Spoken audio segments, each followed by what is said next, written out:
Sexta-feira, 17 de abril de 2026. O Brasil inteiro parou. Morria em Santana de Parnaíba, aos 68 anos, o homem que fez o basquete brasileiro existir. Oscar Schmidt. O Mão Santa. 49.737 pontos na carreira. Recorde olímpico absoluto. 5 Olimpíadas. Hall of Fame. Mas tem uma história sobre o Oscar que quase ninguém conta. Em 1984, o New Jersey Nets ofereceu a ele um contrato garantido na NBA. Ele disse não. E a decisão dele mudou a história do basquete mundial. Porque se ele tivesse dito sim, a noite mais linda do esporte brasileiro nunca teria acontecido. Vem comigo. 19 de junho de 1984. Felt Forum, Madison Square Garden, Nova York. A NBA realiza o que ficaria conhecido como o maior draft da história.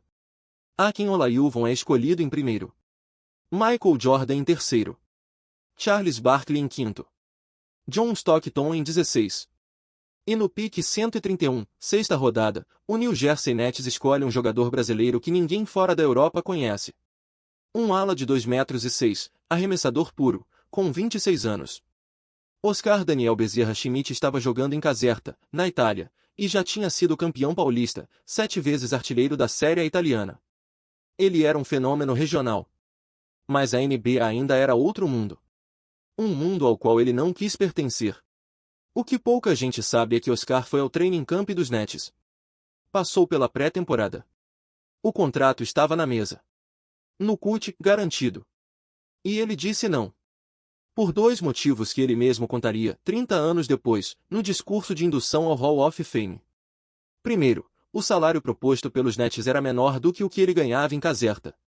Segundo, e esse era o grande, a FIBA proibia jogadores profissionais de defender suas seleções. Quem entrasse na NBA perderia o direito de vestir a camisa verde e amarela. Oscar escolheu o Brasil. Mas aperta o pause da história agora. E se ele tivesse escolhido os Nets?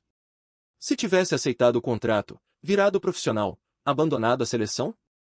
O que teria acontecido 3 anos depois, em Indianápolis, na final do Pan-Americano contra os Estados Unidos? 15 de agosto de 1987. Market Square Arena, Indianápolis. Final do Pan-Americano. Brasil contra Estados Unidos em solo americano. Os Estados Unidos nunca tinham perdido PAN em casa. Na realidade que você conhece, Oscar entrou em quadra e fez 46 pontos. 35 só no segundo tempo. O Brasil venceu por 120-115. Primeira vez na história que os Estados Unidos perderam uma final de basquete em território americano. A televisão brasileira parou. A rede CBS tratou como tragédia nacional. Mas nessa linha alternativa, Oscar está em Nova York, no training camp da segunda temporada dele pelos Nets. O Brasil chega à final sem ele. Enfrenta um time universitário americano liderado por David Robinson. Perde por 30 pontos. Não existe a noite mágica. Não existe o troféu levantado em solo americano. Não existe a virada que todo jornal brasileiro chamou de milagre. O PAN 87 passa, e ninguém lembra. Aqui está o que quase ninguém conta sobre a derrota americana de 87. Ela não foi apenas um resultado esportivo. Foi um choque geopolítico. Depois da derrota, a Federação Americana de Basquete cobrou mudanças da FIBA. Argumentou que, enquanto os Estados Unidos mandavam universitários, a Europa e o Brasil mandavam profissionais disfarçados de amadores, como Oscar, que recebia salário em Caserta. A pressão foi tanta que em 7 de abril de 1989, em Munique, a FIBA aprovou por 70 votos a 13 a permissão para jogadores da NBA disputarem Olimpíadas. Mas sem o vexame de 87, essa pressão nunca existe. A regra do amadorismo continua. Nenhum profissional da NBA joga Olimpíada nos anos 90. Barcelona 1992. Os Estados Unidos aparecem com universitários de novo. Perdem nas semifinais para a Iugoslávia. O que você conhece como Dream Team nunca acontece. Pensa no que isso significa. Michael Jordan, Magic Johnson, Larry Bird, Charles Barkley, Scottie Pippen, Patrick Ewing, John Stockton, Karl Malone. 8 Hall of Famers. O único time esportivo da história que tinha uma câmera de televisão apenas para filmar os autógrafos que os próprios adversários pediam. Esse time nunca existe nessa linha. Magic já está aposentado. Bard joga sua última Olimpíada em 84. Jordan passa a carreira sem nunca defender os Estados Unidos num torneio adulto de verdade. E o pior, o basquete mundial nunca vê a NBA de perto. Crianças na Iugoslávia, na Argentina, na Espanha, no Brasil não crescem assistindo Jordan levantar o ouro em Barcelona. A globalização do esporte trava. A NBA permanece regional até o início dos anos 2000. Manu Ginóbili nunca vai para a NBA. Dirk Nowitzki duvida da ida. Yao Ming segue na China. Mas o estrago maior é em casa. No Brasil. Na realidade que você conhece, o ouro de Indianápolis criou uma geração. O Biratã, Marcel, Magic e Paula, depois Nenê, Leandrinho, Varejão. O basquete virou o segundo esporte mais praticado em escolas brasileiras nos anos 90. Sem o PAN 87, nada disso acontece. Oscar vira celebridade americana, mas ninguém nos bairros de Natal, São Paulo ou Recife cresce colecionando figurinhas dele. Ele mora em New Jersey, depois em Miami.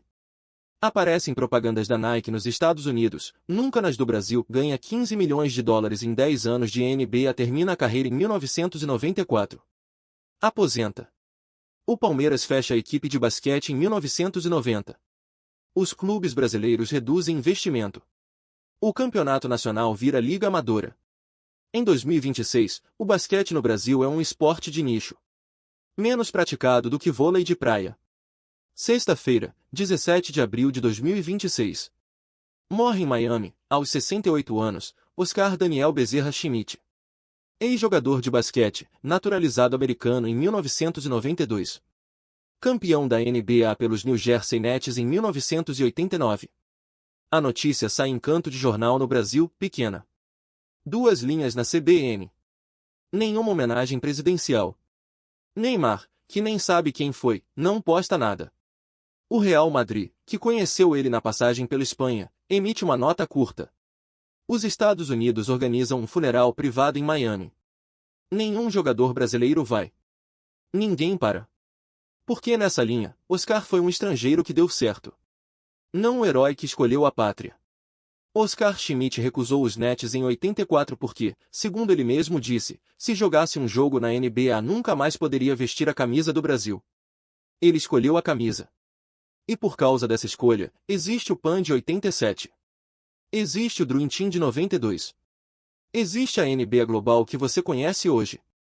Ele virou o maior pontuador olímpico da história. Virou o mão santa.